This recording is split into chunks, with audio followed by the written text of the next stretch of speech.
Okay, we're back. We should be back. That was really weird. I apologize for whatever the heck happened there. Weird. I don't actually know what happened there. Whole thing just crapped out. It should come back real quick. Anyway, what was I going to say about this challenge coin? I forgot. I don't know, but it's nice. Oh, I know what I was going to ask. Do they adhere to cheat days in the Weight Watchers program? Is there any such thing? Well, I mean, you can cheat, but you better make up for it later on the week. So when you don't use up all your points, a portion of those can go into a little holding cell for the week, and you can kind of borrow against other points.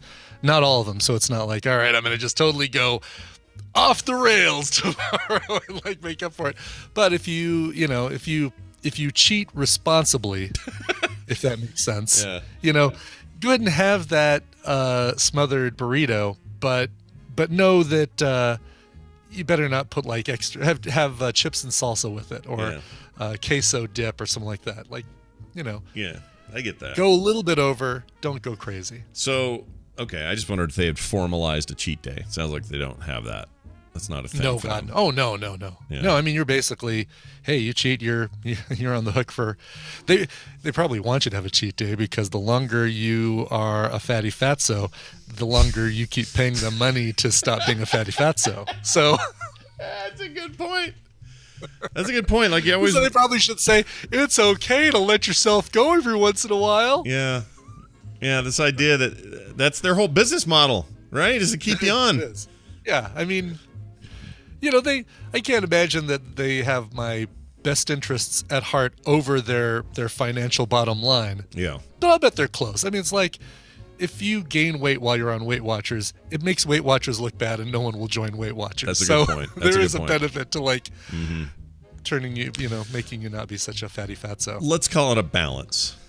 All right, so here's the final question. You go there. Let's say there are 3 food trucks, and I'll now tell you what those trucks have, and then I want to hear what you're going to go for. All right? Oh, are you looking at what they have? Okay. No, I have no idea what they have, but I'm going to just guess here. So let's say one is like gourmet fancy burger deal. Okay, that's number 1. I'll see if they have a grilled chicken option. Go next. There you go. Right, got it. All right. I got this. All right, here's the next one. Next one's skip the bun. All right, go next. Fancy taco type truck. What are you going to do there?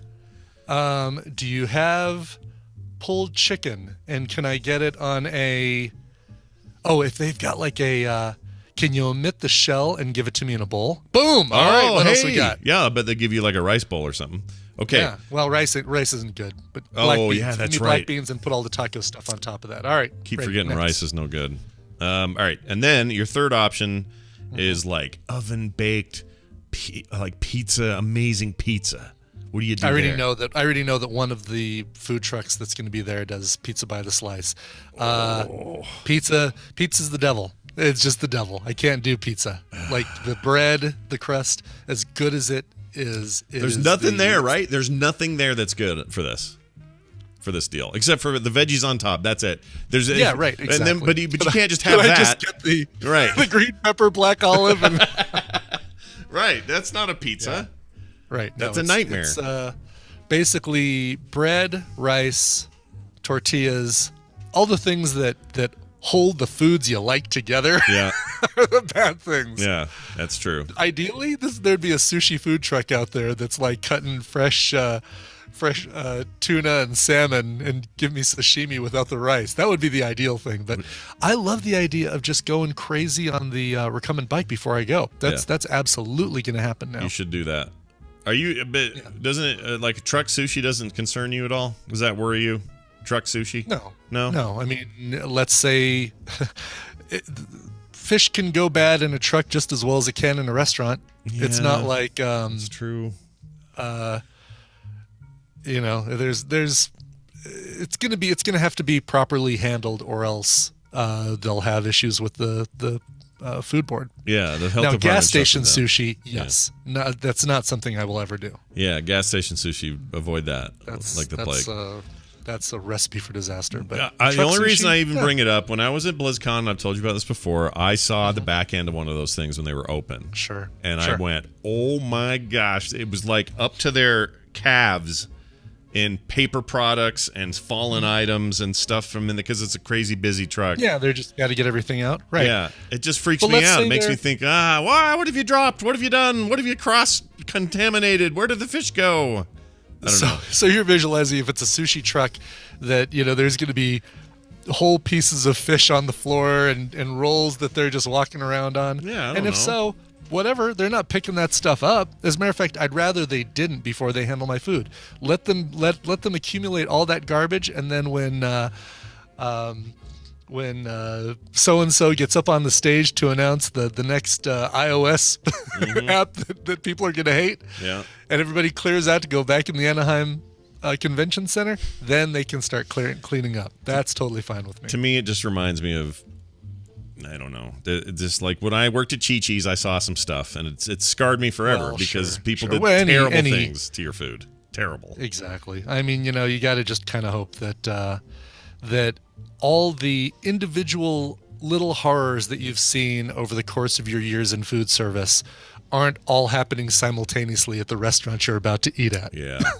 I would like to apologize to anyone who went to the Midvale location of Chi-Chi's in the late 80s. Especially if you got something out of that deep fat fryer. Yeah. If you went there in the late 80s, I guarantee you got a little something in there. Because that's how we rolled then. I didn't, but people in the kitchen did. It was gross. All right. Well, that's all well and good. Why don't we do some news? What do you think about that? You like that? I like the idea of news. News it up. Oh, great. This is your radio newscaster with another exclusive, sensational summary of world and local events. Hey, it's time for the news, brought to you by GoFundMe.com/cooperation. Have a look, and if you're moved by what you read, consider donating. That's GoFundMe.com/cooperation. The Great Molasses Flood. A footnote. It's coming. It's still coming. It's still here. No, not at all. It's actually done now. But this happened in 1919. Wasn't that the year of the big flu killing deal, or was that 1918? I might be thinking of. Anyway, I don't know. We had one year where the flu took out like 20 million people, something like that. Wow, really? Okay. Yeah, and I don't remember what year it was. But anyway, in January of 1919, Purity Distilling Company of Boston. It was a distilling concern. I always like to say concern when we're talking about old stuff. Maker of high-grade rum. Oh, you'll like this, Brian. You like high-grade rum, don't you? You're a fan. I like rum. Yeah? I mean, I assume that liking rum means that I'd like higher-grade rum more than lower-grade rum. Yeah, I would think so. Anyway. Let's see. Favorite rum? Yeah. I know you didn't ask. I'm gonna act like you just asked me my favorite rum. Hey, Brian, what's your favorite rum? Oh, thank you for asking, Scott. Sure. I think I like both Kraken and Sailor Jerry rum. Whoa, those are both very pirate themed. Yes, release the Kraken. Yeah. They're both spiced rums. I am not a Bacardi fan. Bacardi is swill. Sorry, Bacardi. I know you're never going to want to be a sponsor of this show. Yeah. Someone in the chat says gin for the win. Is that true? Gin for the win, for sure. I prefer gin, absolutely. A lot of people I talk to hate gin. I don't drink, so I don't know what gin tastes like. Gin is the cilantro of alcohols. People either love it or hate it. Oh, interesting. Is it like that kind of thing where it affects your taste buds depending on who you are? Like, is it like cilantro? I think so, yeah, because a lot of people taste the juniper berry flavor much more strongly than others, and it's a turnoff. And when people say alcohol is dry, explain this to me. This is something I've never understood. Sure. When they say an alcohol is dry, I don't understand it because it's freaking liquid. And wines, right? Well, wines. This is best described with wines. So, a sweet wine. Yeah. So in wine or in alcohol, dry is the opposite of sweet, as opposed to the opposite of wet. Oh. So, getting a really, really sweet alcoholic drink or sweet wine is probably the best example. The opposite of that is a drier wine, not sweet at all. A little bit more bitter, tannin maybe, or but not sweet. The less sweet it is, the more dry it is. Okay, so it's more of a bland. It's like saying bland or another word like that. It's like a blander, right? But dry is. I've never understood. It's like give me a martini, dry, and I'm like, it's all wet. It's just a big drinky drink. It's wet. You pour it out. It's like liquid. How is it not? It can't be dry. Sidian brings up a good one. Think of the texture difference between cranberry juice and orange juice. Like flavor, like orange juice, super sweet.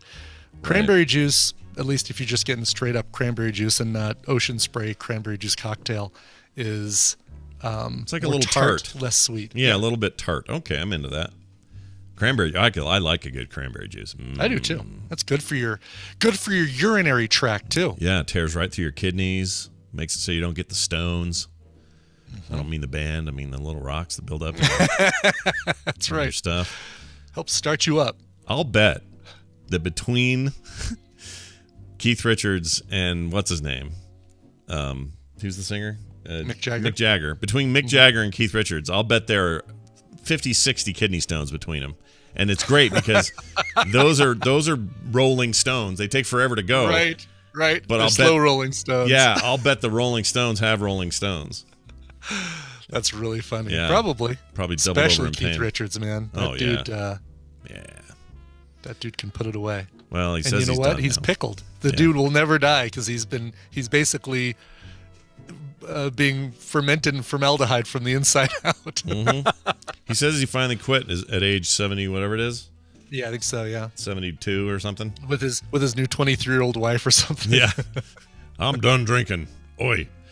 All right. Anyway, so this place, this is it. This is super interesting. Flood. Wow, This is great. They were the makers of this high-grade rum. They were working 3 shifts a day in vain, attempting to outrun national prohibition. The company's huge iron tank along the water's edge at 529 Commercial Street in the North End was filled with more than 2 million gallons of molasses. Pipes entering the tank were heated to aid the flow of the dense liquid. A solitary vent was the only outlet for the fermenting gases. As a result, there is this huge flood. And I don't know why I brought this story to the show, except I thought it was interesting that they would dump that much molasses anywhere. And never forget, everybody, 1919, write it down. 100 years ago. Oh, yeah, 100 years ago. Molasses flood. That's probably why the story came up, because it is 100 years ago. Probably, yeah. Duh. It's January weird to think. 1919. It's weird to think only 100 years ago that was a. That's weird to me. That's really? Brian. Well, yeah, because that's about half our life. So, sorry, half our life. We've been alive for half of that. That's weird. Right. No kidding. That's right. We're just as far. Our birth is just as far from the Great Flood, molasses flood of 1919, I don't like as we are today. I don't like it. That bothers me. That's weird. Look at this. Yeah. There's actually video of the Great Molasses Flood that Pops and Recline just put in the chat room. Oh, no way. I want to see this. Let's see this. Oh, it's like a little description of the... Oh, look at this. Okay. Here we're going to play a little bit of it. And when it burst, a 2-story tall wave of molasses went flying out in all directions, and it was traveling at 35 miles per hour. Whoa. And it wasn't just the sugary tide that fast was deadly. for The tank molasses. itself Wow. became a weapon. Huge pieces of metal went flying into buildings, and the rivets that had held the tank together shot out like bullets. I think that guy just got out of bed, for real. Comb your hair, dude. Yeah. Get a little comb, drag it through. You'll be fine. Or do like me, I wear a hat if I haven't fully gotten the goods done today. Embrace your inner millennial and put on a beanie. Yeah, an AB7 hat, whatever that even means. I don't know still what it means. Yeah. Really? Yeah. You wear that like that I wear it all the time. Most common hat I see. But I have no idea what that is. I think it's an 8. Is it an 8 or a B? Oh, maybe it's an 8. I don't know. Yeah. I actually don't know. Hold on. Yeah, it must be an 8 because it's connected. Yeah, I don't know what it stands for. Someone in the chat may know. I don't know. I don't know what that is. Well, there is the A87 motorway in France. There's the Stuart Highway, which is a South Australian highway signed as A87. Okay. Oh, Aeropostale. Oh, it's from the clothing company founded in 1987. There you go. Oh, it's the 1987 Aeropostale. Oh, yeah, there's just one over here. We have one of those. Yeah, that's probably where your hat came from, Scott. Oh, I didn't buy it. I'll bet if you look at the tag in the back, I bet it says Aeropostale. Yeah. I mean, I didn't buy it, but man, Keith Richards looks rough. You see this picture? Did you see that? Did you see that Keith Richards hoggle? Yeah. comparison? He's getting there. Getting real close. That is a really I don't like it. I don't like it. He's Trump's age. I gotta say, for the first time ever, Trump looks better. Trump's yeah. I'll never say that again. Anyways. Well, where were we here? Oh, we're done with that. Hey, check it out. Toto Forever. That sounds all right. How about Toto this? Forever. How about Africa to play for all eternity in the Namib Desert? Namib? Namib? Namib? Would you say Namib? Yeah. Doesn't it feel like 2018 was the year that Africa played forever? Especially on this show, we were always bringing it up. It was always something to talk about. I feel like, and I'd love it if it dies, like if you know, I mean, we love Africa, the song by Toto. We'll love it forever. Yeah. But maybe we'll play it less now, and maybe Pitbull kind of ruined it for all of us. Yeah. Wouldn't that be great? Yeah. To be able to say Pitbull ruined Africa for all of us. Well, that way you can finally point to a thing, right? You can say, here was the moment things sucked, and it was all due to a guy named Pitbull. It was all due to Pitbull. Well, it's somewhere in the sands, the dunes of the world's oldest desert, croons a soft voice. It's gonna take a lot to take me away from you. The voice belongs to American band Toto, whose hit song Africa has been indefinitely tethered to an undisclosed spot in this desert. It's a coastal desert thanks to the Nambian German artist Max Seidentoft. Yeah, Seidentoft. Seidentoft. If it's German, you do the and you see an E and an I together, you pronounce whatever the first of those two vowels is. So you'd say Seidentoft, but if it was EI, you'd say Seidentoft. Oh, like so when you say nine, it's N-I-E-N is 9. Oh, wait, or do I have it backwards? Do you have it backwards? Maybe I have it backwards. You pronounce the second? Oh, so that's Seidentoft then. Because 9 is spelled N-E-I-N. And you say 9, you don't say Neen. Oh, you don't go Neen.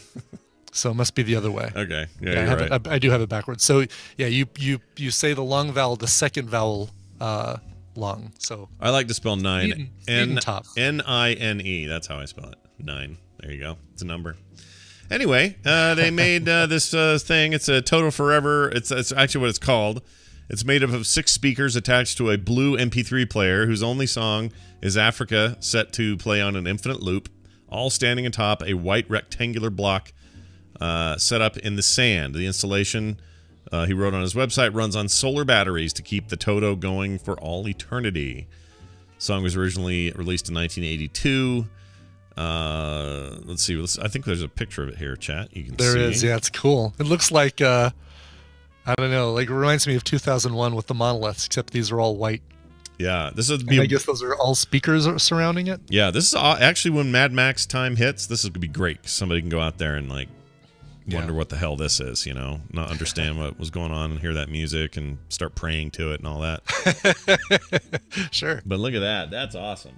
And those are all speakers, I guess. I don't know. It feels a little bit like if you get a big bad wind, none of that looks super stable. I was hoping it'd be a little bit more resistant or resilient. We don't know how far those blocks go into the sand. They might go. Oh, good point. Pretty far down. But the little speakers on top, are they really? Let's see. They're probably bolted on. They look like they're. I mean, are they weather? I don't know. They look loose. All right, so YouTube's gonna ding me for even having that on, but. Oh yeah, right. Anyways, the point is, if you're ever in that desert and you're out around there, you can go check it out and see what's. By the way, Kilimanjaro. You know how Mount Kilimanjaro rises like a empress above the Serengeti. Yeah. In that song. Yeah. They're like an hour and a half apart. Oh. Wow. Really? Yeah. You can't even really see Kilimanjaro from the Serengeti. Oh. Well, that's lame. It's not a very accurate song then, is it? No. None of the members of Toto had actually been to Africa when they wrote that song. Well, that's a bummer.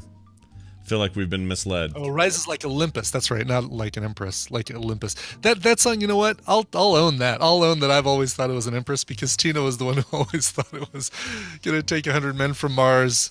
Nothing that 100 men from Mars could ever do. Yeah. Which is a lot of men from Mars, honestly. It's a lot of men from Mars. Yeah. You could do a lot worse than 100 men from Mars. All right. Well, there's that. What's the other big hit they had? Rosanna? That would be a sucky one to play there. Don't play that. Yeah, that would be. That one's constantly playing on a street corner in downtown Los Angeles. Nice. Where Rosanna Arquette lives. Perfect. Right in front of her house. I'm sure she wouldn't be annoyed at all by it repeating constantly. Rosanna Arquette. What was the other one? Hold the Line. Was that them? Hold the line. Love isn't always on time. I think that's Asia. Isn't that Asia? Did I have that wrong? I may have that wrong. I always got Asia and Toto mashed a lot. Yeah. Hold the line. Do do do do. Love isn't always on time. Hold the line. It's not in the way that you hold me. Do do do do do do. It's not in the way you say you care. Do do do do do do. It's not in the way that you've been treating my friends. Anyway. So I used to play that out. The things that you say that you do.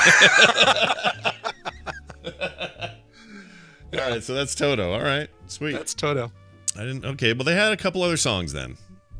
They did. They had a couple other songs that they could easily put in other parts of the world on constant loop. Yeah, Hold the Line. Where would you put that? Hold the Line. Right on the equator. Yeah, or no, down where they're putting the Trump wall. Put that down there. Hold the line.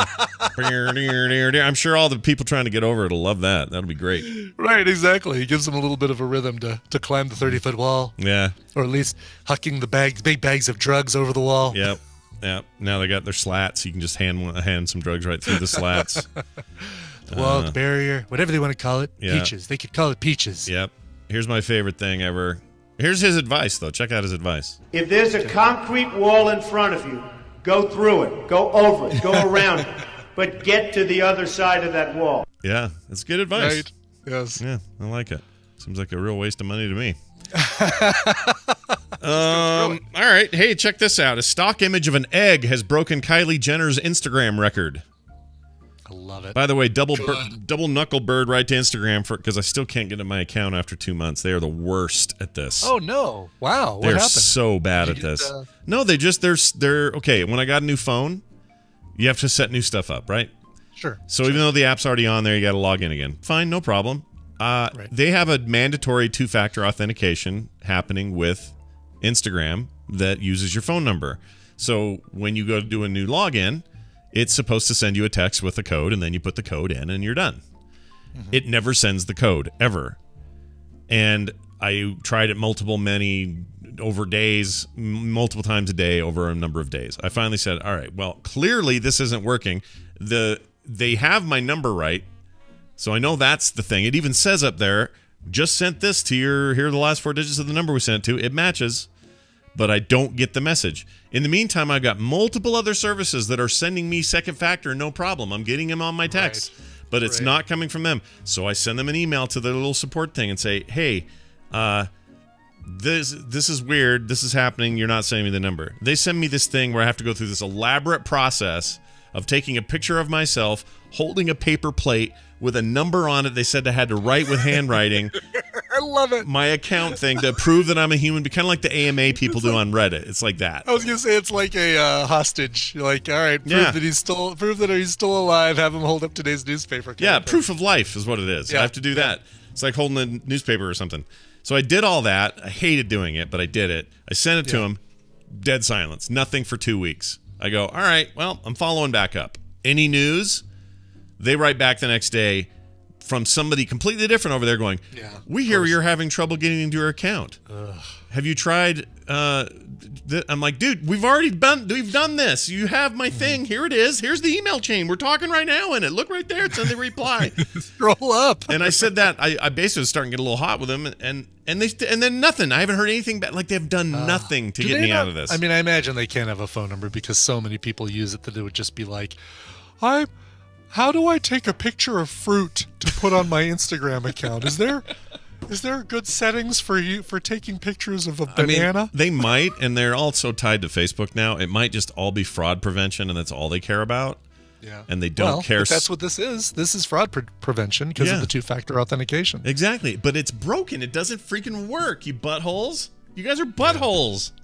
Oh, I'm so mad at them right now. And I don't even know if I care now. I'm at the point where I'm like, forget it then. I won't use your stupid service that has crappy algorithms that put stuff in the wrong order anyway and hides other people's posts. And like, why do I even care? I don't care. I don't get.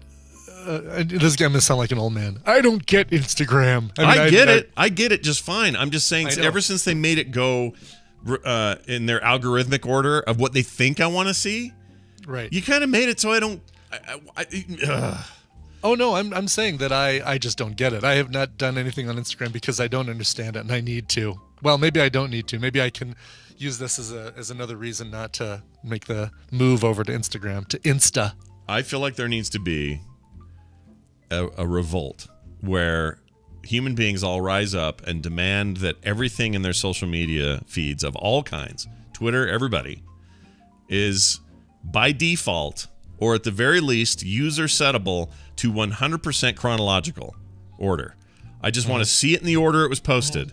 I don't want to know what you think I want to see. Promoted posts, and yes, exactly. And I'm fine with promoted posts showing up randomly. That's not a problem. Pay for your platform. That's fine. I say it's a promotion. I know what it is. I scroll past it, or if it's something I'm interested in, I click it. Sometimes I find a great game on iOS because it was an ad on some of these services. So that's not a problem. But show it in the order it did. If Brian posts a thing at noon and I check it at noon, I'd like to see his first. And I'd like to see his at all, because that's the thing. I don't even know if I'm going to see yours that day, because they don't necessarily show it to me. It sucks. Right. It's them going, oh, what if we did this? No. No. Oh, I'm so annoyed. Twitter has a setting, but it's lame. The way theirs is. At least it's got a setting. Yeah. I mean, at least you can do it, but I feel like I have to do it. I have to keep turning it back on every time I want it. Yeah, it's a super obnoxious. Why they think that? Well, I know why they think this. They think that they're gonna, by doing this, they'll trick us into thinking we're having a better experience than we would be having. Sure, because we're not seeing the boring stuff that people post. We're going right to the right to the frosting. It's just, we're not dumb. We know how this stuff. We're not a bunch of idiots. Maybe some people are, but we're not. So knock it off, you a-holes. All right. Screw good. It's we're only halfway through the show and I'm out of coffee. Oh, well, that's all right. And we don't have a song where I can. I was gonna say you got like a 3-4 minute song, Great Brian. You can just run up there and if only. We could make one for ourselves, you know. We could always pause and you could go. No, I can go without. I'll be fine. The important point here was that a stock image of an egg, which is just this dumb-looking egg, somebody thought it'd be funny if here's the account, world_record_egg got more likes and followers than Kylie Jenner's Instagram record, and it did. So we're done. Which is great. I love that. I do love that. Yes. And she got all upset about it and did a photo of her smashing an egg. Yeah, yeah, it's real funny. I wonder if she's still. AG. I'm still waiting for her for the third time to say that cereal is amazing and she's never had it before. I'm really looking forward to that. Final story: a bird box challenge led to a crash and possible charges for a Utah teenager. Oh, play! You have the Utah connection. We haven't heard that in forever. It's on an old hard drive somewhere that I've never found. Oh. I know. I really wish I could find Utah connection. Whoever sent that originally, send that back to me because I can't find it. Anyway, police say a teenager participating in the latest viral challenge is responsible for a crash on the Layton Parkway and will face reckless driving charges. Layton police, we say Layton. It's actually Layton, but here in Utah we say Layton. Layton? Yeah. Sure. We always say Layton. They tweeted 2 photos of the crash, as they said occurred Monday. No injuries were reported. Bird box challenge while driving. Predictable results, said the department. This happened on Monday as a result of the driver covering her eyes while driving on the Layton Parkway. Police said they didn't learn about the story behind the crash until Friday. The Bird Box Challenge takes its name from a recent Netflix movie in which the characters must remain blindfolded. No, it doesn't. It comes from idiot YouTubers who have decided to add this on top of it. Exactly. It's not, you know, the film isn't about some people who decide to challenge themselves to see if they can do it. Yeah, that isn't how it works. Sandra Bullock saying, "Hey, I have an idea. Let's see if we can get to the grocery store blindfolded." It really annoys me. Anyway, she was driving a pickup truck with a 16-year-old boy. She decided to attempt the Bird Box Challenge. She used a beanie as an impromptu blindfold. He's too lazy to even do a real blindfold. Lame. Driver veered into oncoming traffic, struck a passenger car. Let's see. This is the officer said. Honestly, I'm almost embarrassed to say don't drive with your eyes covered, but you have to apparently say that now. The stakes are just too high, and it's such a potentially dangerous thing as it is. Try and do it in that way to try and do it in that way is inexcusable. Sorry, I couldn't get that original 2 in there. It really puts everyone at risk, he says. And that's true, damn it. Don't do this to you or those you love. Right. If you want to wander around your house blindfolded, whatever, I guess. I mean, you're probably still going to end up hurting yourself, but at least don't endanger other people while you're doing it. And don't drag your kids into this. No. You know what? Here's what I want. I want everybody who wants to do that dumb blindfold challenge, they should all be put inside of a giant airplane, an abandoned airplane hangar, right? And just lock the doors and go, all right, y'all in there? All right, go at it. Have fun. Knock yourselves out, literally. And then just leave them alone in there. Like, go hurt yourselves. And then slowly fill it with molasses. It feels like it might be murder. I'm thinking mass murder. Even. Well, okay. Really, is it murder or is it just thinning the herd? It's such a fine line between these things, Scott. Culling the herd, yeah. All right, now I'm starting to see things your way. I'm coming around. All right, we're going to take a break. When we come back, Wendy will be here. We have a very interesting thing to talk about today. So at least I think so. It may not be to others, but I hope it is. So we'll get to that. All that's coming up. But before that, a song from Brian, which he will sing personally. Yes. No? Oh. I will sing this song personally, and it will alienate everyone. Great. All right, we're going to go to, I think, an artist that I've played on the show before who has a brand new single that he released at the end of December. No, I think this might be the first time, actually, now that I'm saying his description is saying it's a debut. We've played somebody who sounded similar to this.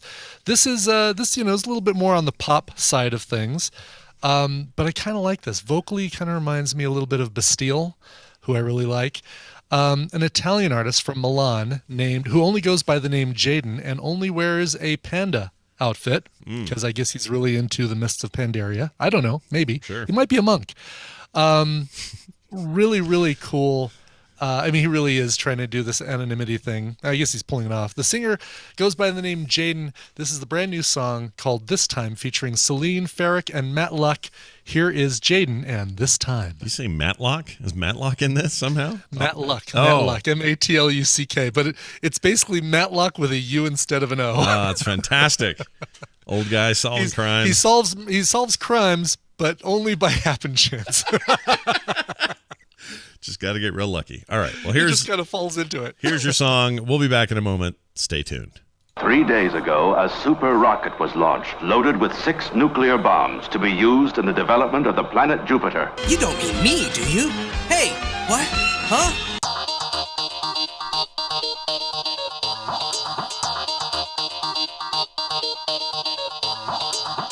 The morning stream. I think circulation can give me those numbers.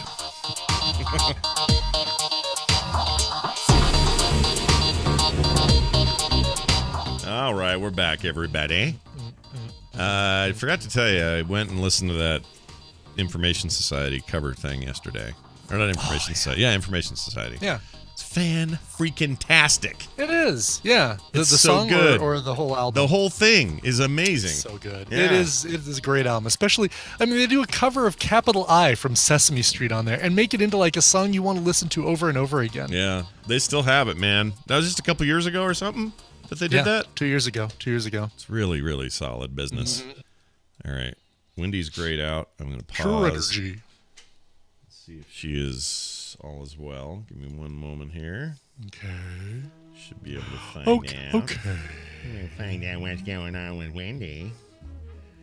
Oh, my sister. Oh, different sister texted me. Let me just check, make sure everything's okay. Got an option, lower percentage of possession, like application. Different Sister is my Twisted Sister cover band. She can move in. She can't move in. That's okay. We'll do this for more months.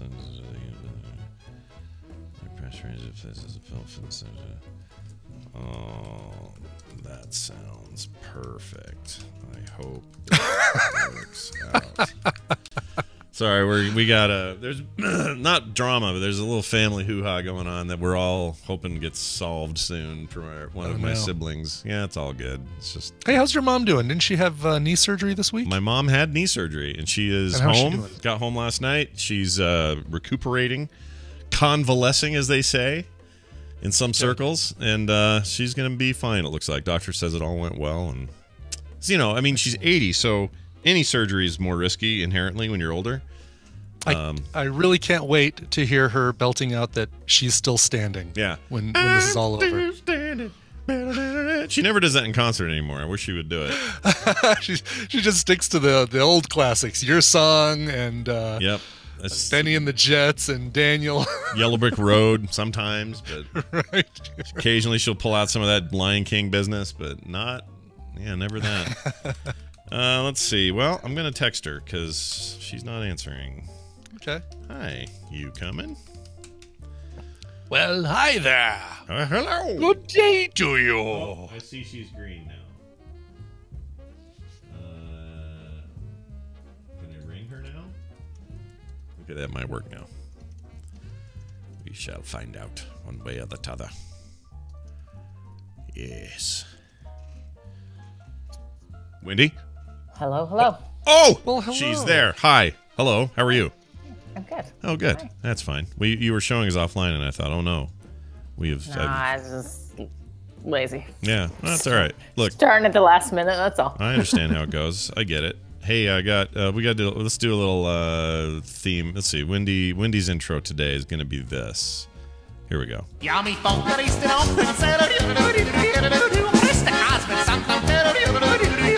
I haven't played that since you were in Sweden, so that was fun. Great one. Yeah, it's not bad. Really good. Yeah. I played the Swedish Chef, a clip from the Swedish Chef for my kids yesterday, and they could not stop laughing. And at the end, they're like, "Well, why is he called the Swedish Chef? He doesn't sound Swedish." I'm like, "I know." That's the point. So wait a minute. Hold on. I got to understand this. The kids had never seen the Swedish Chef from the Muppets. Even until now, like this is the first exposure they've had. What kind of mom are you? Well, it's the younger two. I think they'd probably seen it like in context of the movie or something, but it just never drew their attention. And then Elliot said something about, yeah, someone was talking about the Swedish Chef. What is that? And I'm like, oh boy. Anyway, it was so funny. Strap I forgot in. how funny. Oh, he's amazing. He's one of the great characters in the history of Muppetry. He is. Yeah, I love him. Him and I like the little shrimp guy, Pepe the shrimp. He's great. I like the dude who looks like Ernie, but isn't Ernie, who juggles fish. Oh, the fish juggler, right? The one that's what his name is. He's awesome. The fish juggling circus guy. He's great. That isn't quite Ernie, but we all know it's Ernie in a disguise. I could go for some Muppets right now. This is I fantastic. know, they're so By good the way, for the soul. the song you played, by the way, Scott, I don't know if you know this, but that is the theme from the Swedish version of MASH. Oh, this one. It's a very, very goofy looking Hawkeye looking into a helicopter. Exactly. You see the choppers coming in over the mountain. And well, I could have said this. Cat and chicken porn. All right, that'll work. We'll use that for today's intro. It's my sister Wendy, everybody. My sister Wendy. Hey, we're not just brother and sister and siblings. That's the same thing. But she's also a real therapist. She went on in life to do really amazing stuff and went to all kinds of school and everything to do it. And as a result, she's like a professional. Unlike me, where I'm just slapping the old lips here every morning and talking to people. So what does that mean? Well, she offers her time here for freely on Thursdays to answer some of your questions. And we got one today that I think super interesting because it comes up in my circles, this thing I'm about to mention. yeah. And more even in the adults. It's not just the kids. And Wendy said, yeah, I like this one. So we're going to read it. Wendy, are you ready for the big read? Totally. Okay. I feel like this is where you two are really going to shine because my experience is, yeah. Yeah, but I your don't know. experience, It's but interesting. here's what you're going to bring to it. You're going to bring to it the proper way to approach this kind of ethical question. All right. We may have both experienced this kind of thing happening, but you will be able to talk about how to deal with it. Yes. Right. Yes. Okay. In theory, that is all true. You guys. Yeah. I'll say that this person's name is N. I won't give their real full name. The subject line was daughter, young illustrator, and looking for guidance. And here's the message. Scott, I've been listening to your podcasts, core mostly, and some of your There Will Be Dungeons for years. As a 42-year-old father of 2 girls, one of which is interested in illustration, I thought maybe you wouldn't mind me asking you a question for some advice. My oldest is 15. She always has been into drawing with pens, usually pencils, which she then uses pens over, so inking her pencils. That's cool. She makes a drawing or 2 a day. I started to think her illustrations were too good, so I threw one of them into Google image search, and it turned up that her drawing must have been a tracing. I know she's not using our printer to print it and trace it, so it's possible she's looking at the image on the laptop and then drawing it from there, but it looks too perfect. So here's the deal. I've asked her where she comes up with the ideas for these, and she gives me all these BS answers. I can't decide if I should show her what I've discovered and that show her that I have discovered her ruse or not. It may destroy any interest she has in illustration, right? But at the same time, I can't not say something. She might even try to push off the work as her own in an art class or to her friends or something. Looking for your guidance as both a father of a girl and an illustrator. Well, I don't think it matters what gender they are, but whatever. Kind of a weird question. I know. Keep up the good work on core. Fight the good fight, man. And hello from another Southwesterner, Los Alamos, New Mexico here. So there you go. Cool. I love Los Alamos. Well, N, here's the thing. I've had multiple experiences in my life where artists around me have done some stuff like this. In fact, in junior high, there was a kid who directly copied my artwork for a project and then turned it in before I had a chance to finish mine and got the grade. And so then it was going to look like I had copied him if I turned mine in.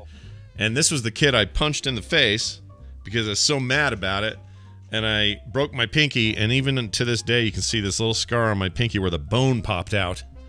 And Mom had to come down and, like, deal with it because I got suspended and everything. It was a big mess.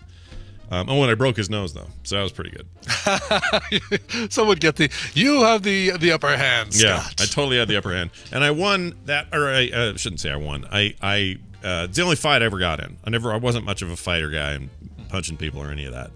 And like I said yesterday on the show, the worst thing I ever did at home was tease Wendy and throw a frozen loaf of bread at my mom. So, you know, we tried to keep things nonviolent. Anyway, the point. Do you remember that Wendy when I threw the loaf of bread at her? By the way, do you remember the whole event? Okay, that's awesome. It was bad because she didn't want me to go out or something, and I wanted to go out, and right next to me was a loaf of bread, and it was frozen on the counter thawing.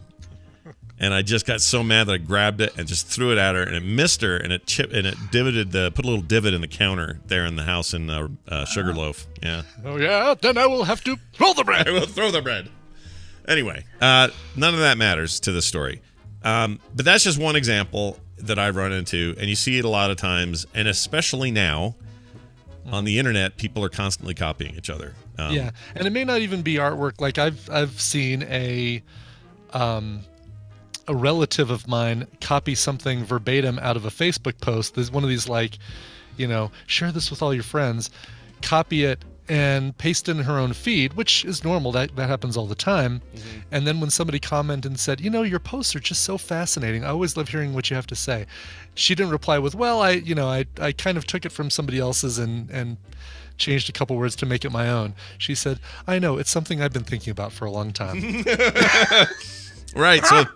So it doesn't just apply to artwork is the point. Like you can, right, exactly. You do it with almost anything. And so, you know, I'll sometimes do some art, and then 2 weeks later it'll show up on some website for sale on a mouse pad. And I'm like, whoa, I didn't do that. Who's doing some? So I've had people directly lift things I've done.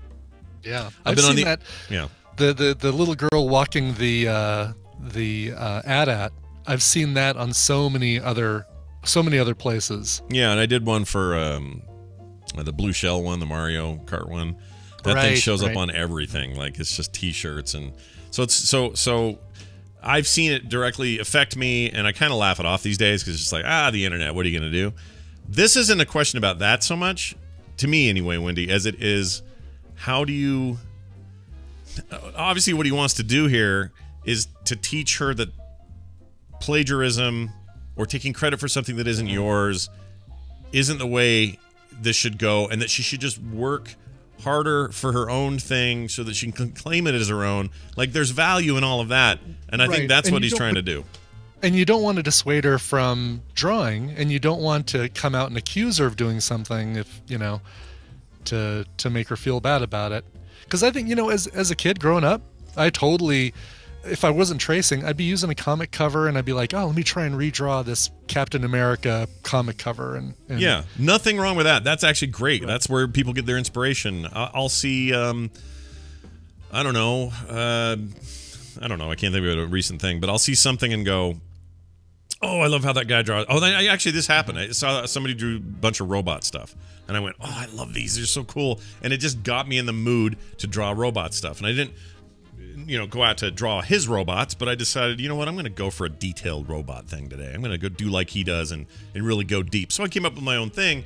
But we're supposed to gain that inspiration back and forth. You're supposed to have this reciprocal sort of, everybody iterates on everybody kind of thing. That's all good and healthy. And like Brian says, for kids, I think it's fine that that's kind of how they get started and they're experimenting and they don't really know. But when they start denying that they copied it or whatever, it can get a little bit weird. And having raised a daughter who is now at 21, many miles past where I was at 21 in terms of her talent and ability. I've seen her go from really rudimentary to amazing in a relatively short amount of time. But she's, and she had her moments of like, well, what do you, who do I like? And so she would draw a lot of stuff that looked like Samurai Jack, or she would draw a lot of stuff that was her other inspirations or things that would give her ideas. And then you saw that evolve into her own style, her own look, her own whatever. What we're talking about here is just kind of an honesty, integrity thing, and how to instill that in your kid before it's too late. Because if you get a lot of praise for your work and you're not doing it yourself, that's a bad pattern. And I worry that you end up in that place that we've talked about on the show before, but that place where people believe their own lies eventually. What's that called? There's a term for that. I have a friend who does this. No names. I'm not going to say their names. It's not Brian Ibbett, everybody. Always the first thing people assume too, right? Yeah. Like, I have a friend that I podcast with that I just can't stand. Yeah, exactly. But I have a friend who does this constantly. Yeah. And I think believes his own. Well, now I know it's a he, but believes his own poop. We've narrowed it down. Yeah. So anyway. So Wendy, with all that being said, what of value can you find here that we can maybe give this person? Well, I think the thing that made me think about, and that's sort of my everyday life actually, is this fine line you have to tread as a parent in this day and age of sort of caring about your children and helping them develop into good human beings, and what your role in that is versus what the role of their own development is in that, and then their own experience that teaches them. I think I don't know. I think a lot about sort of the early 20 somethings that are not functioning at all. Sort of crippled by real life decisions and stress and, sort of managing. And there's definitely real reasons for that. But there's also the training at home, I think, has been often these parents have the time, the energy, and the ability to sort of really watch their kids along the road, if that makes sense. And so they see them steering off and they're kind of like, nope, this is how we do it here. And so the reward system is not developed intrinsically, it's developed extrinsically. So to keep mom happy, I think the reality is every kid at a certain age is lying and plagiarizing and cheating. I think that is really normal. And at its various stages for every kid, because first of all, they've never done it before. They have to actually taste this world of like, oh, this is so much easier if I just do this. Yeah. And then there are consequences that follow or they don't. And, but now you have a parent, a teacher, a principal within seconds. They're on it. Right. Yeah. And, so then the kid is reacting rather than sort of some internal sense of something or a developing internal sense of something. It's what everyone else is telling them. So there's this balance. I'm not saying you can do one or the other without the other. You can't. But I sometimes think we know so much too quickly, so then we jump on it. So, for example, I get this hilarious email from the junior high principal saying, just a friendly reminder that your children need to go home after school. And if they're not in the assigned classes, so they have all sorts of extracurricular activities, but if you're not in one of them, please go, get out. Yeah. And to me, I think it's a missed, it's a need that's screaming, which is to physically congregate and socialize, because once they go home, they go inside and they don't do it again. They don't leave. They don't, their world is giant online and all sorts of whatever it is, but it is that sort of time at school. I mean, what kids staying around after school in junior high? Like they're having fun. I don't know. It's a struggle, but I think about, okay, when I grew up, you could just hang out. No one was calling anybody or getting mad that kids were just congregating and talking or walking in groups. Like that was just how life used to be. Yeah. And I think now it's seen as loitering, or kids are, I don't know what, but I think, are you kidding? Like this is developmentally really important. It's building social skills. It's hierarchical weirdness. It's all the stuff that, again, there's that balance, right? So take this kid. Let's get back to this kid. Okay. Take this kid. She is, not only is she sort of, she's exploring some stuff. And if she is directly copying, he didn't say that she's claiming it's her own work, right, like verbally. Right.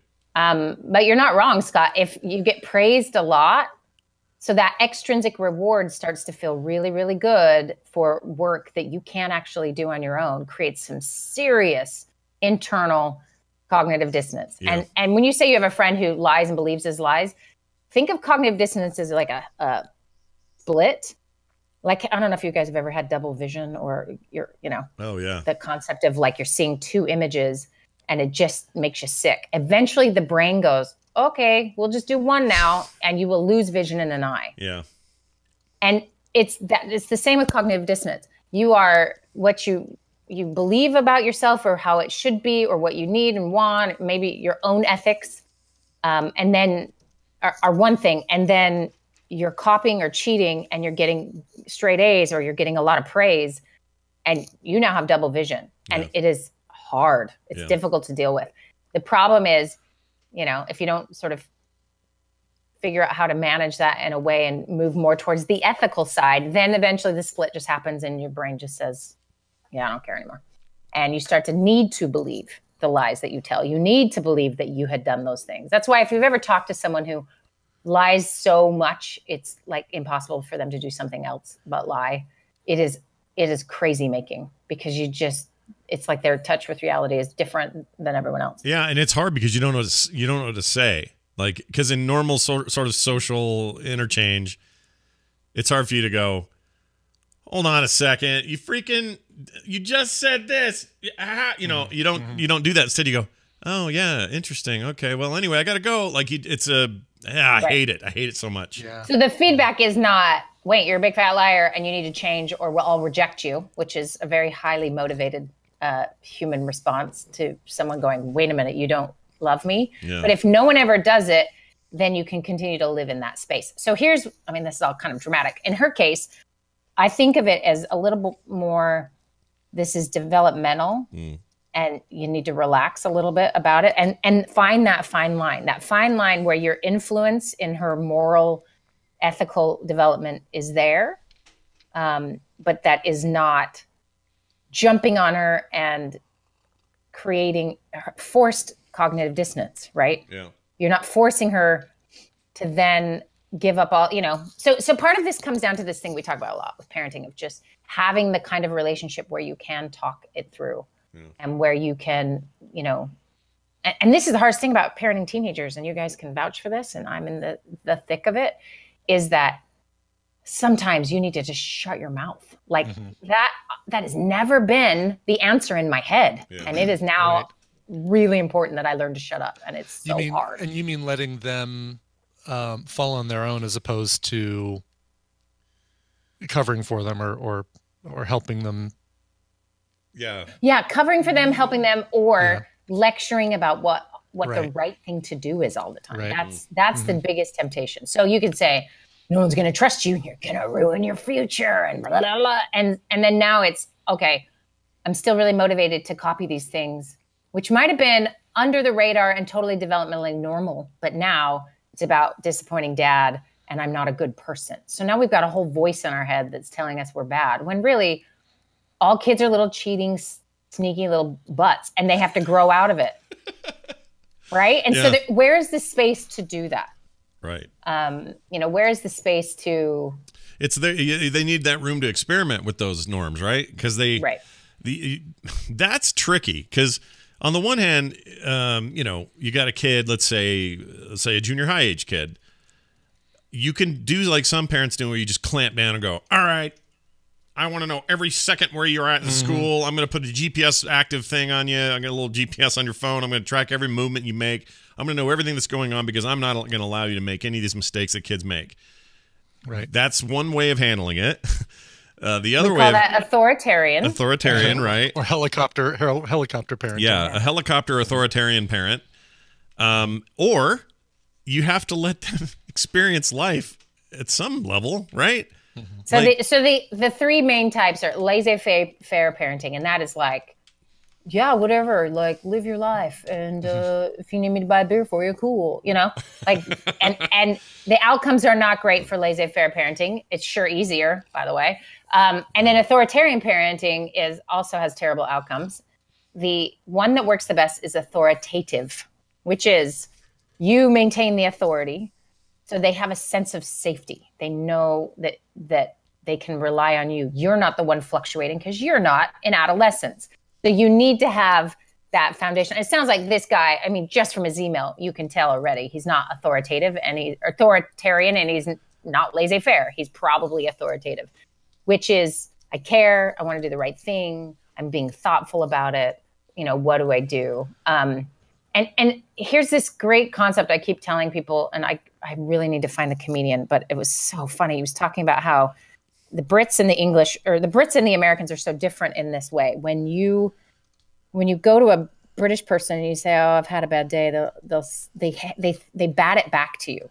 They'll say like, "Oh, it was a rough day, is it?" You know, that was my sweet accent, right? And it's kind of like, nice "Is job. it? That's Oh, good. like your life has been terrible, has it?" Like it's always a little question at the end that's like, "Boop, boop, that's yours. I'm not going to take it." Yeah. Whereas Americans are like, "Oh my gosh, you had a bad day. I'm so sorry. Can I help you?" And you just can hold their poop for them, right? And I am not quoting it quite right, but it really is true, especially when you live there. There's no Brit who you feel like is going to just help you talk through your stuff. right. So I've talked to people about this idea of like when somebody is driving you nuts, think a little bit about, and especially this works with parenting, is sometimes your kids will try to hand you a problem, and parents will often look for a problem to take from their kid anyway. So you're grabbing it from them. Yeah. So you can deal with it because you're wiser and older and you know better and you want to save your child some pain. But really, handing it back is crucial. So here she is. You can just start with something very simple, like, talk to me about your art. Tell me what it's like. It's growing and changing and you're learning some stuff. Tell me what inspires you. Yeah. Get interested before you think you know the answers, because it's very possible she's just been copying and it's gotten to the point where she can look at a picture and draw it that well. Yeah. I mean, wow, that'd be great. You know, whatever it might be, there might be other reasons we just jump to there's no way this kid can do this thing. And that's, you know, it's possible. And likely she is copying some stuff and she is tracing or she is doing whatever. But let her be the one to sort of talk about it.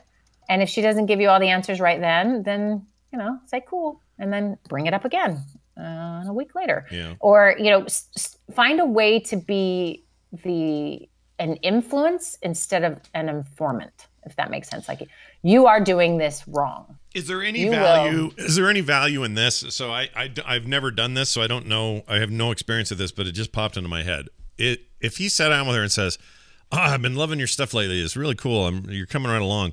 Show me how you do it. I want to see. Like, I want to watch you do it." Is that a bad idea? Because he's kind of manipulating her into a weird corner, or he knows what he's doing. He's saying, "Oh, now I'm going to watch her do it, and I'm going to prove, you know, we're going to prove this is." And in her mind, she's like, "Oh no, someone's going to watch me do it. Now they'll know I'm tracing." Like, is that entrapment? Is that weird? I mean, it's probably technically entrapment, but like, if you can really be genuine, like, I want to see your process, and she may say, "Yeah, well, I print off a picture from the internet, then I trace it, and then I shade it and do all sorts of color," and he'll be like, "All right." And then, you know, you can just talk about sourcing or citing, or because I mean, there's not a kid who didn't plagiarize from the encyclopedia in the 1980s, right? Like, you open that baby up and you're like, how do I make this sound like a dumb kid wrote it? Yeah. I remember doing that. And I remember thinking afterwards, like, that feels gross. Yeah. I don't like it, but I also don't know how to come up with these things by myself. Sure. And so then I learned, and that's part of what education is for, is that you've got a whole team of people who are going to talk to your kids about the ethics of journalism or the ethics of writing and presenting and copying ideas. And, you know, you don't have to do all this teaching, but you do have to do the, hey, I'm a place for my kid to, if they want to talk about it, they can talk about it. But really, it's that you love their work. I mean, at the core, he wants her to be successful. He wants her to be happy, right? Right. And I think sometimes if we can remember what the actual goal is of what we're doing, then we can see different paths. Because in the moment, the goal is I love my daughter and want her to be successful. And in that very moment, it's very tempting to just like bring the hammer down, like, don't do this. This is a path to misery. You can't copy stuff.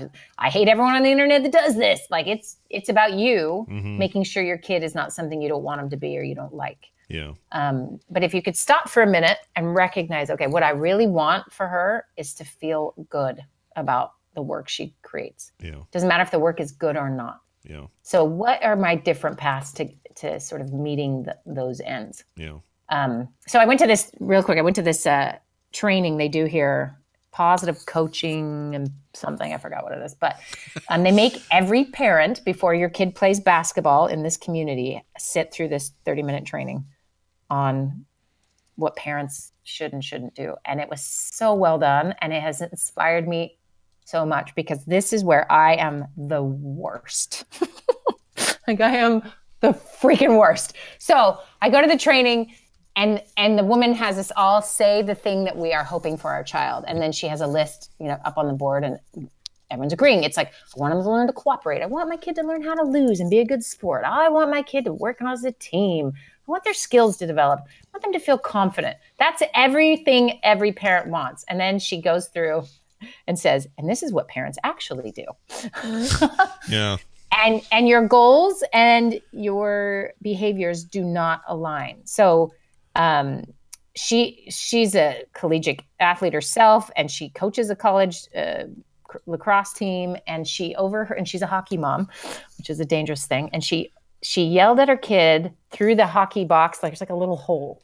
She yelled at him to hustle when he was like 11. Yeah. And then a couple weeks later, she overheard her two kids talking, and he started telling his little sister that her son started telling his sister the story. Like he was mortified, and everyone's like, who said that to you? I'm like, what is, and it was the most deflating, annoying experience. And she had no idea. She thought she was cheering him up.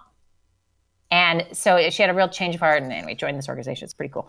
And the reality is your goal and what you do are often really mismatched as parents because our goal, we forget when we say the goal that we have to sort of include our feelings. So I love basketball. I know how it's played.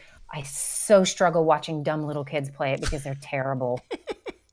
And I have figured out what I have to do. I have to sit next to the parents of the other team because that social pressure not to yell stuff is so much higher. Yeah. So I sit over there and I have to bite my hand. Like, it's weird. I turn into I should coach or something to get this out of my system. You should. You totally should. It's a problem. It's a problem. And it's because it matters to me and it shouldn't. And I'm embarrassed that it matters so much to me, but it does. Yeah. It really triggers something for me. So I want to know from this guy and have him ask the same questions. What does this trigger in you?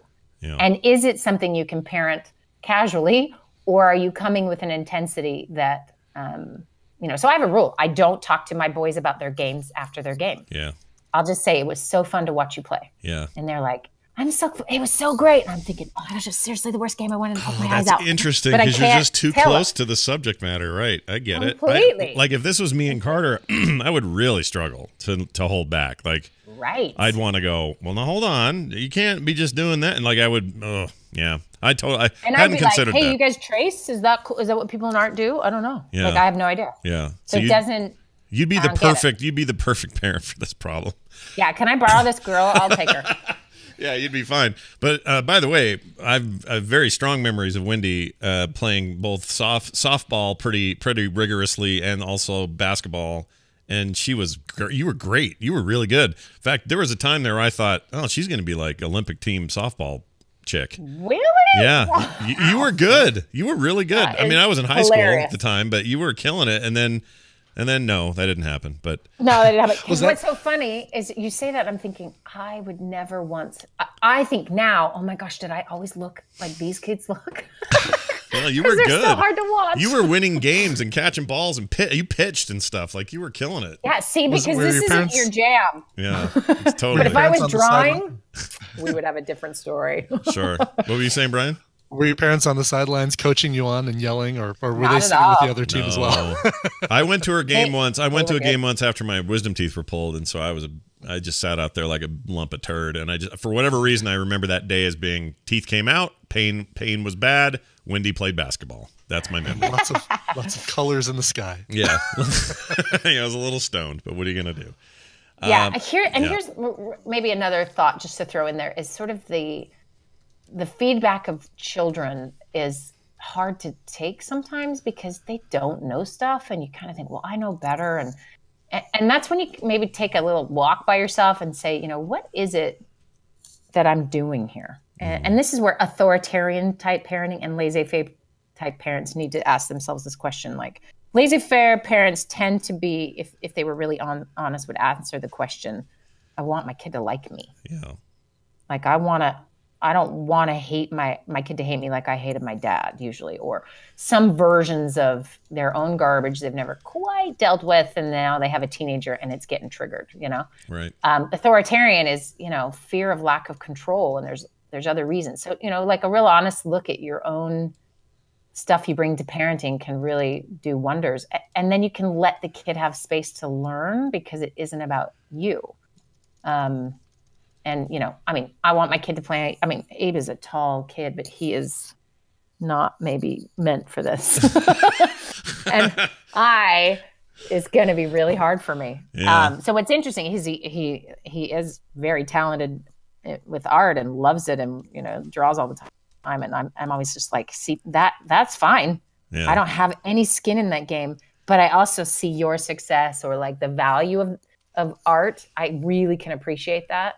So it's really easy for me to encourage that and just be like, but whatever you need is cool, but could you just play basketball better? Right. So you got to really it's stupid. It's embarrassing, but there really is like some honest conversations with yourself, I think could go a long way. He didn't mention if he was married, right? No, he didn't say. There's nothing here that indicates that, but because sometimes that's a really handy like tag team, because Adam could care less about basketball, so he can keep the goals focused, and so you kind of have a partner that can sort of help navigate this. It's hard when both of you really, one of you is a professor and hates plagiarism with all your heart, and the other one's an artist who had their work stolen. Right. Like your kids will trigger you. That's the point of parenting, right? Get triggered. They're supposed to. And the closer they are to you, the bigger challenge it is. This is me and Nick. Like, he is me in almost every way that you might remember of me at 18. Just kind of not sure what he wants to do. He's kind of crabby, would rather sleep in more. Has a job but kind of hates it. Girls are driving him crazy, and he doesn't really like any of them. Like, it's just kind of in this place that I remember being in. And so when I see it, it's so tempting for me to go, don't you understand? I know exactly how this goes. You're going to be fine. Just snap out of it. Blah, blah, blah. Like, I want to be. And Kim's like, you are not allowed to get into this one. You stand over there. I'll talk to Nick. Because Kim at 18 was, all right, I'm ready for college. And here's all the things I'm doing. And I've got all these plans and blah, blah, blah. And like, she was all set to go and positive and stoked about it and doing it on a dime. So, it's like the opposite of where he's at. And I just don't have the what's the word? I don't have the objectivity in there, because I'm way too close to the material of where he's at right now. So this is why you need to recuse yourself for certain things. Right. Everyone in the world needs to do that. I agree. We should all recuse ourselves from the things. I agree. Well, I'm going to so this person who sent this email in wasn't I don't even know if I listened to TMS, but they sent it as a total aside. They look like they're more core listeners, and they listen to the Dungeon Show. So what I'm going to do is excise today's segment out and send it to him, and hopefully this will help him. And maybe he'll listen to TMS after this. Who knows? I don't know. You know, you never know what you get. Maybe it'll be like, what's that garbage about? Yeah. It's really, I mean, I feel for him. I feel for him because some of this is too close to me. That's why I'm like, I don't know how to answer this email. I need to go on a walk myself. Yeah. It's hard. This is why when I did my training, I did all of my sort of my first round of internships. It was all with kids. Like, oh yeah, I'm going to help kids. And then I had kids. I'm like, oh my gosh, never. I don't know what I'm doing. Kids are so hard. Yeah. So I moved to adults. And as my kids become teenagers, I'm like, no way will I even meet with a teenager. And then I'm sure when they're adults, I'll want to go back to kids. Yeah.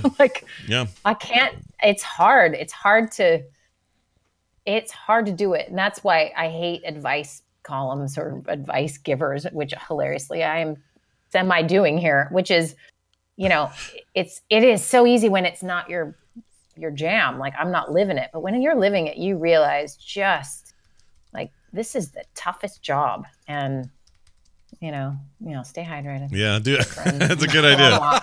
It's a good idea. We have Steven Schleicher, who you know from Nerdtacular and stuff. He comes on Mondays, and his parting words are "Stay hydrated." And Brian's drinking water right now. Brian's got a giant Smart Water. Look at that. I've got water. Look at this. Look at this. I'll take him Winnie's advice. Dude, that's weird. Yeah. So email her. Stay hydrated. Go on walks. If your partner's in it, please have them help. Yes, partners are good. Trust me on this one. Well, fantastic. I'm glad we did this one. This one's again, this would be a lot harder for me than I think it might be for him. I think he's in a good place to handle this better than I would, because this is way too close to the bone for me. But yeah, you got this, man. Let us know how it goes, and maybe we'll do a follow up. Wendy, anything happening you want to promote, push, or pimp, as the kids say? Pimp is the kids. Do kids still say it? No one does. I don't think anyone says pimp anymore. And also has such connotation. It's like pimping is like making women not of their own volition go out and earn money through sex favors. That's not cool, is it? It's not a nice word to say. I got to stop saying pimp. I have nothing to promote. How about that word? But I do have a quick question. You know, I have this goal in January that I don't read any news when my children are around. Okay. Because then I totally neglect them because I could nosedive and get mad. Anyway, bottom line. Yeah. So I'm pretty late. Maybe I'm late to the game of seeing the Gillette commercial. Oh, the Gillette commercial. Yeah, there's quite the kick up over that deal. Men suck by our blades. I don't know. I'm not sure I get it. And I just thought, what's wrong with me? So their message is, don't be a dick. And some people take umbrage to that. That's the story right there. And they want to be. I don't understand why they take umbrage. They don't like to be preached to, I guess. They don't like to be talked down to as they perceive it. I don't know. The range of emotion that you should have is, in my opinion, is either, oh yeah, this is actually a good thing to say, and they're in a place of influence with men. I think that's a good message. That could be your take. Or on the other extreme, I think the take should just maybe be shrug your shoulders and move on. It's just a commercial. Who cares if you don't think that much of it? But these people that are flushing their Gillettes down the toilet and making giant deals about it and saying, "Here I come, Dollar Shave Club. Thanks a lot, Gillette, for ruining the relationship," or whatever. Like that stuff, I don't understand. I don't know where they're coming from. Somebody put it really well on Twitter that if you're offended by that ad, then that ad is meant for you. Yeah. Or you shouldn't be offended by it because babies can't shave yet. I heard that was a pretty good one. Somebody posted. But here's the thing. Like, if you're that much of I hate to use their words, a snowflake, and you can't handle a commercial, and it really drives your decision about what you're going to shave with, I feel like I don't have anything I can do for those people, but I do have this advice. If you're flushing your Gillette down the toilet, be ready for 6 to 12 months of erratic clog behavior from your toilet, and you may end up having to replace the toilet altogether. And I know this from experience because my niece flushed a cell phone clip from an old flip phone down a toilet once, and we spent 2 years trying to figure out why that thing sometimes clogged and sometimes didn't. And we had to change the entire toilet out, pull it out, to get that thing out of there. So good luck with your flushed giant freaking Gillette and you better as hell hope that Liquid Plumber doesn't come out with a Me Too movement commercial too, because that's your only hope right now. Yeah, so I just think I think like a whole TMS on, or Therapy Thursday on toxic masculinity might be kind of a fun one. Like, to me, it was like the most, it was just a lovely, I thought it was a lovely commercial. Like, yeah, like there's more to being a man. And this includes like being a good dude, right?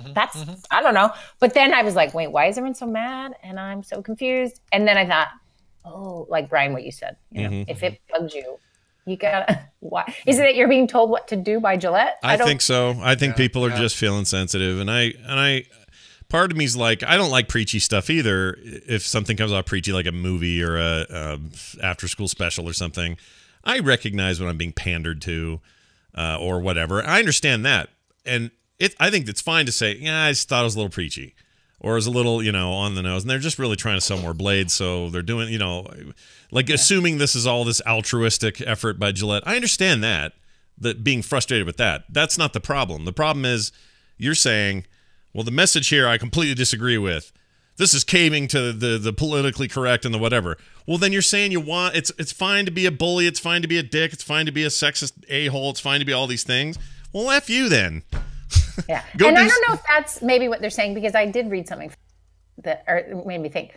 So if there was a commercial that was on the flip side, it was Gillette razors for women or something. And it, you know, was talking about all the certain things, like when you need to be more nurturing, or women, you need to wear more lipstick. Right. You know, like some version of the opposite for a certain segment could really backfire as well. So I get it on one hand, but also like it's just normal. It felt like an after school special, like loveliness. Like, let's just get along and be nice to each other. And I think it's just part of where just everybody's picking tribes right now, and I don't know. And once you dig in, if you dig in and your tribe is, you decided you're identifying with the tribe that's like mean to everybody, I don't know what to do for them. I can't help them. I don't know what to do about that. Like, what are you supposed to do? Somebody who thinks that all that stuff that the commercial decries is great, I can't help you. I can't do a thing for that person. Right. What you do is you go watch that Netflix documentary. I can't remember. Dang it. It's where the dude in the 70s and 80s becomes friends with all the Ku Klux Klan. Oh, the leaders. Black Klansman basis of No. Oh, what's it called? I know what the movie's based on, right? I'm actually no, because it's this is different. This is the black guy that just it was just friends with everybody. Yeah, he just got to be friends with everyone. What was that? Yeah, Wendy's right. It's on Netflix. I think it's Netflix. It's really good. I saw that. It's good. Go watch that, everybody. Yeah, watch that. Maybe that'll help you. All right. Well, this has been fantastic. May you never flush a big, hard object down your toilet that will not ever come out. That's what we've learned. And say hi to the kids, the husband, and the family, and we'll see you soon. Bye. Bye now. All right. I shared with the chat room a picture of Wendy playing softball. I should give you, Brian, I should let you see this. This is great. Yeah, I want to see it too. Yeah, because she looks like the real deal. You hear me say this and you think, oh, that sounds dumb. But if you look at her, you'd be like, oh, yeah, I want her on my team.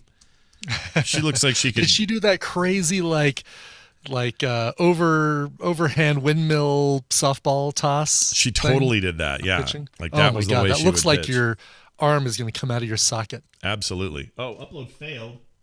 Oh no! Hold on. What's that about? Let's try that again. Okay, here we go. Okay, you should have it now. Anyway, so there's that. Oh yeah, totally. Look at that. See, look at her. She looks like she'd give you a run for your money right there. Why does she have a donut in her hand? You know, that's it's a perfectly valid question. I don't know. All right. Oh, there's a new donut place here in Colorado that someone is sending around the video that does whiskey injections in the donuts. So like you can get a whiskey injection in a maple donut. Oh my gosh, that's crazy. Yeah. Sounds bad though, isn't it? I don't know. I mean, a soggy donut is not a good thing. But if you're eating, like if you get the little plastic pipette that you can just jam right in the donut. Yeah. And if you do that, and then you take a bite of it right there, that's all right because it's not letting the donut get soggy. But if that thing's sitting in there and you're like going all around the donut, by the time you get around to that backside, it's going to be Oh, better. Yeah. I just realized that's. Listen, I played. Jamie's taken that one. Holy cow! Jamie, give him a gift. The back part of that donut is going to be soggy by the time you finally get around. Yeah, I get that. Also, what was I going to say? I played noise and then talking about the backside. I played guitar for Soggy Donut back in the 80s. Did you? Yeah. Nice. Yes. Yeah. Excellent. It was a good gig. I remember that. Yeah. I remember the shoulder pads. I feel like it wasn't so much about that band as it was a step up from where I was before, and it really helped my career push forward to be with the Soggy Donuts. We're done, everybody. A huge thanks for joining us today for all the tomfoolery we've presented. And if you want to be back here tomorrow at 3:30 p.m., you'll get the PM edition of the show. We do that once a week on Fridays as a result of your support at patreon.com/TMS. So keep it coming over there. That's why we do it. That's why you get it. That will happen at 3:30 Mountain Time tomorrow right here at frogpants.tv.